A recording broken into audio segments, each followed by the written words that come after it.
তোমার বাপ যদি না থাকে। সালাসাতুন কাদ হারামাল্লাহু আলাইহিমুল জান্নাহ, তিন শ্রেণীর মানুষের উপরে জান্নাত হারাম। তার এক মুদমিনুল খামর, যারা নিয়মিত বিড়ি সিগারেট জর্দা গুলিয়া বা ফেনসিডিল সেবন করে এদের উপরে জান্নাত হারাম। দুই দায়ুস আল্লাযী কুরফালিল খাওয়াসা, দায়ুসের উপরে জান্নাত হারাম। দায়ুসকে যার বউ বেটি রাস্তাঘাটে স্কুল কলেজ মাঠে ময়দানে উলঙ্গ পোশাক পরে চলে ও হলো দায়ুস। তিন রাজলাতু মিনান নিসায়ে, যেই নারী পুরুষের বেশ ধারণ করে, পুরুষের জুতা স্যান্ডেল পরে, পুরুষের গেঞ্জি গায়ে দেয়, পুরুষের শার্ট গায়ে দেয়, জিন্সের প্যান্ট পরে ঘুরে, চুলগুলি খোলা রেখে, চুল খাটো করে, মাথার চুল খাটো করে, ভ্রু চিকন করে, দাঁত ছানিত করে, হাতে উল্কি পরে, এই নারীদের উপরে জান্নাত হারাম। তোমার বোনকে গিয়ে ঠিক করো, তোমার মাকে ঠিক করো, তুমি নিজে ঠিক হও, তোমার বাপকে ঠিক করো। মুসলিম এমনিতেই জন্মসূত্রে মুসলিম হও না, মুসলমান হতে গেলে যোগ্যতা অর্জন করো। আল্লাহ আমাদেরকে বোঝার তৌফিক দান করুন, আল্লাহুম্মা আমিন। এতটুকুন কথা এখানে রেখে বলছিলাম মৃত্যুর পূর্বে পরে করণীয়। স্বাভাবিক অবস্থায় মানুষ মৃত্যুর পূর্বে অসুস্থ থাকে, একটা মানুষ অসুস্থ থাকে, তো এই অসুস্থ ব্যক্তি কি করা লাগবে? আবু মালিক আশআরী রাদিয়াল্লাহু আনহু বলছেন, রাসূল সাল্লাল্লাহু আলাইহি ওয়াসাল্লাম বলছেন, আতইমুল জাইআ, অভুক্তকে খাদ্য খাওয়াও, উদুল মারিদা, অসুস্থ ব্যক্তিকে দেখতে যাও। পাড়া প্রতিবেশী যদি কেউ কোনো মা খালা চাচি যেই হোক কেউ যদি অসুস্থ থাকে তাকে দেখতে যাবেন। এরপরে রাসূল সাল্লাল্লাহু আলাইহি ওয়াসাল্লাম 3 নম্বরে বলছেন যে যারা বন্দী আছে তাদেরকে বাহির করার চেষ্টা করো, মুক্ত করার চেষ্টা করো। জেলখানায় কত মানুষ অপরাধ না করেও বন্দী আছে, এই নিরপরাধ মানুষকে বাহির করার চেষ্টা করেন। এটা আসলে দাস মুক্তির কথা বলছে, যারা দাস দাসীকে কিনে নিত তাদেরকে মুক্ত করার কথা বলছে। তো বর্তমানে অনেক মানুষ নিরপরাধী হয়ে জেলখানা আছে, এদেরকে আপনার ক্ষমতা থাকলে টাকা দিয়ে বাহির করেন, আপনি দাস মুক্তির নেকি পাবেন ইনশাআল্লাহ। রাসূল সাল্লাল্লাহু আলাইহি ওয়াসাল্লাম বলছেন যে অসুস্থ ব্যক্তিকে কি করো? দেখতে যাও। দেখতে গেলে কি হবে? সাওবান রাদিয়াল্লাহু আনহু বলছেন, রাসূল সাল্লাল্লাহু আলাইহি ওয়াসাল্লাম বলেছেন, ইন্নাল মুসলিমা ইযা আদা আখাহুল মুসলিম, একজন মুসলিম যদি অসুস্থ কোনো মুসলিম ব্যক্তিকে দেখতে যায় তাহলে তার ফজিলত, তার দাম আল্লাহর কাছে কি? লাম ইয়াজাল ফি খুরফাতিল জান্নাহ হাত্তা ইয়ারজিয়া, সে রোগীকে দেখতে যেতে এবং দেখে আসা পর্যন্ত সে জান্নাতের বাগান থেকে ফল আহরণ করতে থাকে। আপনার ফুপুটা অসুস্থ, আপনার খালাটা অসুস্থ, আপনার চাচা অসুস্থ, আপনার পাড়া প্রতিবেশী কেউ অসুস্থ আছে, আপনি তাকে দেখতে যাবেন। আলী রাদিয়াল্লাহু আনহু বলেন, রাসূল সাল্লাল্লাহু আলাইহি ওয়াসাল্লাম বলেছেন, মা মিন মুসলিমিন ইয়াউদু মুসলিমান গুদওয়াতান, একজন মুসলিম যদি আরেকজন অসুস্থ মুসলিমকে সকালে দেখতে যায়, ইল্লা সাল্লাল্লাহু আলাইহি সাবুন আলফা মালাক হাত্তা ইউমসিয়া, যদি আপনি কোনো মুসলিম ভাইকে সকালে দেখতে যান তো সকাল থেকে নিয়ে সূর্য ডোবা পর্যন্ত ৭০,০০০ ফেরেশতা আল্লাহকে বলে, আল্লাহ লোকটাকে ক্ষমা করে দাও। আপনি যে আপনার চাচি, আপনার ফুপু, আপনার খালাকে দেখতে গেছেন, তো আপনার জন্য আল্লাহ কত হাজার ফেরেশতা ক্ষমার জন্য রেডি রেখেছেন? ৭০,০০০। আল্লাহ বললেন, আল্লাহর কাছে বলে, আল্লাহ লোকটাকে ক্ষমা করো, ও আরেকজনকে দেখতে গেছে। সন্ধ্যায় যদি যান তাহলে সকাল পর্যন্ত, তারপরে যদি মারা যান কানালাও খারিফুন ফিল জান্নাহ, তাহলে মারা যাওয়ার সাথে সাথে আপনি জান্নাতের বাগানে থেকে গেলেন, আপনার জন্য জান্নাতে একটা বাগান তৈরি করে দিবেন আল্লাহ। ফজিলত কত! তার মানে মৃত্যুর পূর্বে করণীয় হচ্ছে একটা অসুস্থ ব্যক্তিকে আপনি কি করতে যাবেন? দেখতে যাবেন।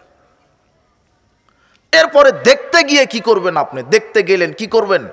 আয়েশা রাদিয়াল্লাহু তাআলা আনহা বলছেন, কানা রাসূলুল্লাহ সাল্লাল্লাহু আলাইহি ওয়াসাল্লাম ইউআউযু বা'দাহুম ইয়ামাসাহু বিয়ামিনিহি, রাসূল সাল্লাল্লাহু আলাইহি ওয়াসাল্লাম কোন রোগীকে দেখতে গেলে তার গায়ে ডান হাত বোলাতেন, ডান হাত বোলাতেন, মাথাতে গায়ে বুলিয়ে বুলিয়ে বলতেন, আযহিবিল বাস, কষ্ট দূর হয়ে যাবে ইনশাআল্লাহ। রব্বিন নাস, হে মানুষের প্রতিপালক, ওয়াশফি, তুমি শেফা দান করো, আরোগ্য দান করো, আনতা শাফি, তুমি আরোগ্য দানকারী, লা শিফা ইল্লা শিফাউক, কোনো আরোগ্য নাই তোমার আরোগ্য ছাড়া, শিফাউন লা ইগাদিরু সাকামা, এমন আরোগ্য দাও যে রোগী যেন না থাকে। সুবহানাল্লাহ। মাস্টার ডিগ্রি পাস আপনি অথবা আপনার ছেলে, দেখেন দোয়ায় জানা নাই, ওই জন্য ওর বাপ দায়ী। কথা মনে হয় বেশি বলছি, তাই না? কষ্ট হচ্ছে, তাই না? আমি যা বলছি আপনার ভালোর জন্য বলছি, আপনি সহ্য করে ধারণ করেন, আপনার উপকার হবে ইনশাআল্লাহ। আপনি শিখেন, আপনার জাতি আপনাকে শিখায়নি, আপনার জাতির সিলেবাসেই দোয়া নাই, আপনি শিখবেন কি করে? একটা ছেলে মাস্টার ডিগ্রি পাস করবে, 1 থেকে নিয়ে বিশেষ ক্যাডার হবে, এই দোয়াটা ওর সিলেবাসেই নাই, তো শিখবে কি করে?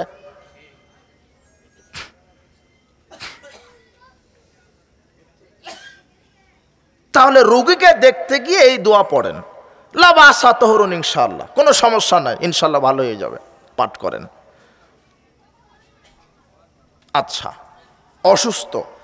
অসুস্থ আর মুমূর্ষ কিন্তু এক নয়, এবারে মুমূর্ষ হয়ে গেছে। দীর্ঘদিন অসুস্থ থাকার পরও মুমূর্ষ, মানে আত্মাটা যায় মারা যায় জান যায় একেবারে মুমূর্ষ, মৃত্যু অবস্থায়। এখন কি করবেন? এখন আপনি করবেন 100 জন হাফেজকে নিয়ে এসে সূরা ইয়াসিন খতম করতে লেগে দিবেন, নাকি? আপনি দেখেন এদেশের কত বেদাতি কাঠমোল্লারা ফতোয়া দিয়ে জায়েজ করেছে যে বাপ মরে যাচ্ছে, মা মারা যাচ্ছে, হাফেজকে ভাড়া করে আনো 2 লক্ষ টাকা দিয়ে, সূরা ইয়াসিন পড়বে আর কোরআন খতম লাগিয়ে দিবে। অথচ একেবারে টাটকা বাঁশি বেদাত, টাটকাও আছে বাঁশিও আছে, একেবারে বেদাত। রাসূল সাল্লাল্লাহু আলাইহি ওয়াসাল্লাম এই কথা বলেননি, কি বলেছে?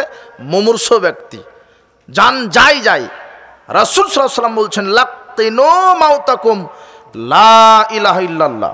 বাপ মারা যায়, মা মারা যায়, খালা মারা যায়, ফুপু মারা যায়, এমন সময়তে তার কানে গিয়ে বলো, ফুপু আব্বা চাচা, বলো লা ইলাহা ইল্লাল্লাহ। মান কানা আখিরু কালামিহি লা ইলাহা ইল্লাল্লাহ। রাসূল সাল্লাল্লাহু আলাইহি ওয়াসাল্লাম বলছেন যার শেষ বাক্য হবে মরার সময়তে লা ইলাহা ইল্লাল্লাহ, আল্লাহ তাকে জান্নাতে প্রবেশ করাবেন। হাদিসটা হলো মুসলিমের এইটা। কেবা করে হয়ে গেল, দেশের হুজুররা বলছে যে কোরআন মাজিদ খতম করতে লাগিয়ে দাও। মুহাম্মদ সাল্লাল্লাহু আলাইহি ওয়াসাল্লাম বলছেন যে মুমূর্ষ ব্যক্তিকে কি তালকিন দিতে হবে? লা ইলাহা ইল্লাল্লাহ। আমি আজকে এখানে আখলাক সদাচরণ সম্পর্কে আলোচনা করতে চেয়েছিলাম, এসেই শুনলাম যে আপনাদের এলাকা থেকে জানি মারা গেছে, আল্লাহ মাগফির লাহু ওয়ারহামহু। তো চিন্তা করলাম যে মরার পূর্বে এবং পরে কি করণ এটা বলে দিই, জাতি এ থেকে শিক্ষা অর্জন করুক, আল্লাহ কবুল করুন, আল্লাহুম্মা আমিন। তাহলে আপনার স্ত্রী হোক, খালা হোক, ফুফু হোক, মা হোক, বোন হোক, ছেলে হোক, মারা যাচ্ছে এমন সময়তে কি তালকিন দিবেন? লা ইলাহা ইল্লাল্লাহ।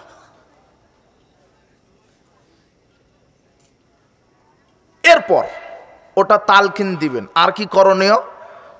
ওমর রাদিয়াল্লাহু আনহু বলছেন, রাসূল সাল্লাল্লাহু আলাইহি ওয়াসাল্লাম বলেছেন, আইয়ুমা মুসলিমিন শাহাদা লাহু আরবাআতুন, যে কোনো মুসলিম যদি মুমূর্ষ অথবা মৃত ব্যক্তির জন্য 4 জন ব্যক্তি সাক্ষ্য দেয়, কি বলে?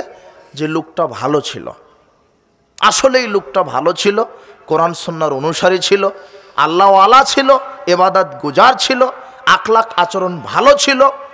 4 জন ব্যক্তি যদি মৃত মানুষের পক্ষে সাক্ষ্য দেয়, আদখালতুহুল জান্নাহ, আল্লাহ ওই মৃত ব্যক্তিকে জান্নাতে প্রবেশ করাবেন।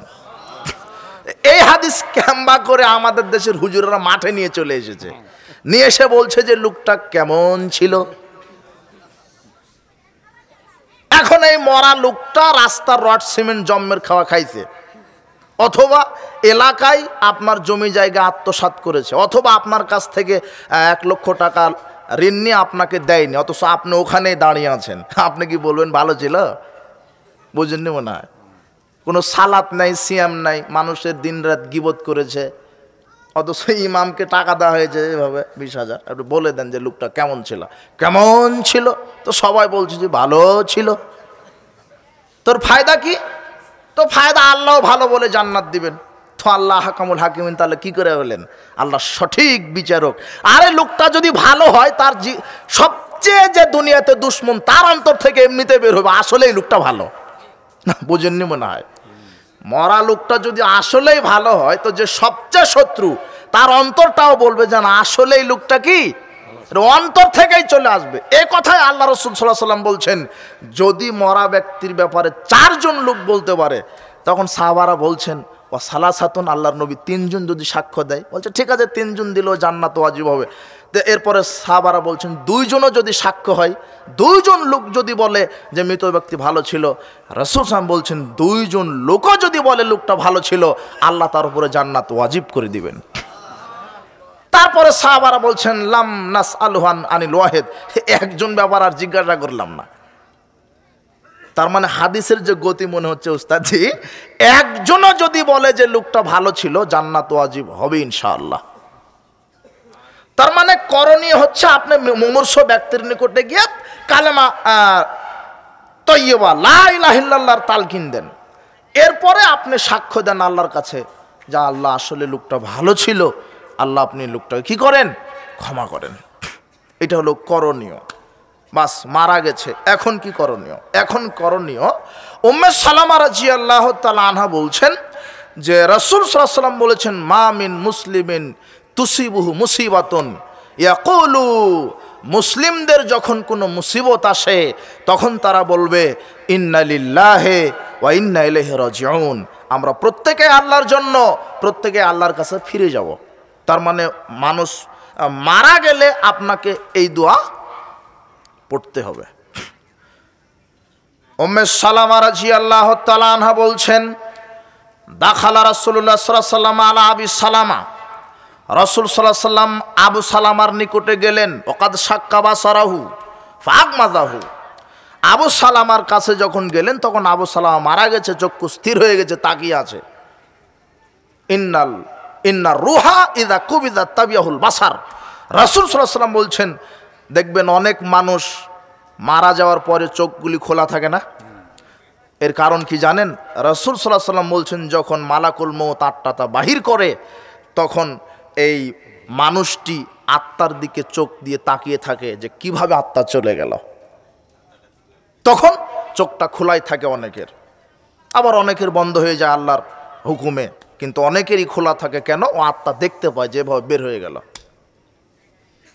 তখন রাসূল সাল্লাল্লাহু আলাইহি ওয়াসাল্লাম বলছেন তোমরা কি করো, চোখটা ঢেকে দাও। আবু সালামার নিকটে গিয়ে তিনি তাই করলেন। এরপর আবু সালামার জন্য দোয়া করলেন, তবে তিনি বললেন আলা তাদউ আনফুসাকুম ইল্লা বিখাইরিন, শোনো তোমরা নিজেদের জন্য হোক আর মানুষের জন্য হোক কল্যাণ ছাড়া কোনো অকল্যাণের দোয়া করো না, মানুষের জন্য অকল্যাণের দোয়া করবেন না। শোনেন রাসূল সাল্লাল্লাহু আলাইহি ওয়াসাল্লাম বলছেন কেউ যদি কারো অবর্তমানে দোয়া করে তখন আল্লাহ তার ঘাড়ের উপরে ফেরেশতা দাঁড় করে দেন, ফেরেশতা দাঁড় করিয়ে দেন। আপনি যদি বলেন আল্লাহ অমুককে ধ্বংস করো, তখন ফেরেশতারাও বলে ওয়ালাকা বিমিসলিন, আল্লাহ তোমাকেও ধ্বংস করুক। আর আপনি যদি বলেন আল্লাহ অমুক ভাইকে তুমি কল্যাণ দাও, ক্ষমা করো, তখন ফেরেশতারা বলে আল্লাহ এই লোকটাকে কল্যাণ দাও, ক্ষমা করো। মানে আপনি মানুষের বিপদ ডাকতে গিয়ে কার বিপদ ডাকছেন আপনি তো বুঝতে পারছেন না। একজন আপনাকে গালি দিচ্ছে, আপনিও পাল্টা গালি দিচ্ছেন, আপনার বুদ্ধি নাই, অথচ মাস্টার ডিগ্রি পাস।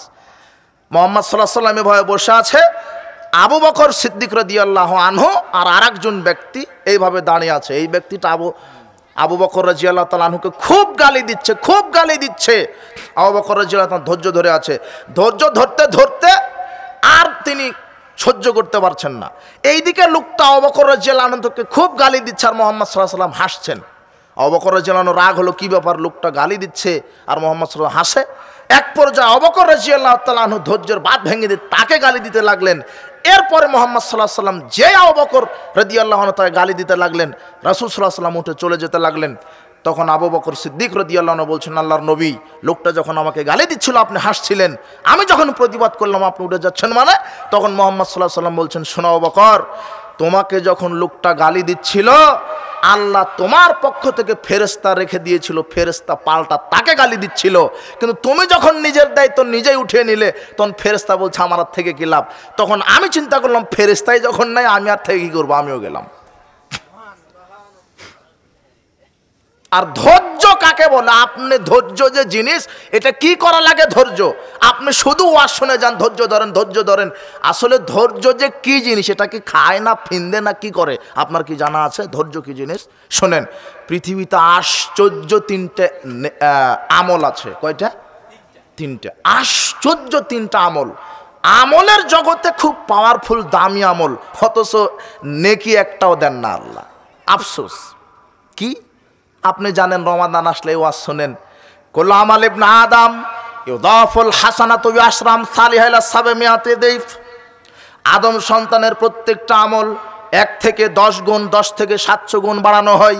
ওয়াকাল আল্লাহ তাআলা ইল্লা সাওম ফাইন্নাহু লি ওয়া আনা আজজি বিহি। কিন্তু আল্লাহ সুবহানাহু ওয়া তাআলা বলছেন সিয়ামের নেকি হয় না, সিয়াম আমার জন্য রাখে আর এর প্রতিদান আমি নগদ দেব, সেটা হলো জান্নাত। সিয়ামের কিন্তু কোনো নেকি হয় না, এটা আল্লাহ সুবহানাহু নিজে বলছেন সিয়ামের কোনো নেকি নাই। সিয়াম কবুল হলে তার প্রতিদান সরাসরি কি? জান্নাত। 2 হজ্জুল মাবরুর, কবুল হজ লাইসা লাহু জাযা, কবুল হজের এক নেকিও নাই। 7-8 লক্ষ টাকা খরচ করে সাফা মারওয়া সাই করেন, উফুকে আরাফা করেন, মিনায় যায়, মুজদালিফায় যান, কুরবানি করেন, আপনার কত কষ্ট, অথচ এক নেকিও নাই। একথা মুহাম্মদ সাল্লাল্লাহু আলাইহি ওয়াসাল্লাম বলছেন। রাসূল সাল্লাল্লাহু বলছেন ইল্লাল জান্নাহ, যদি মানুষের হজ আল্লাহ কবুল করেন তো কবুল হজের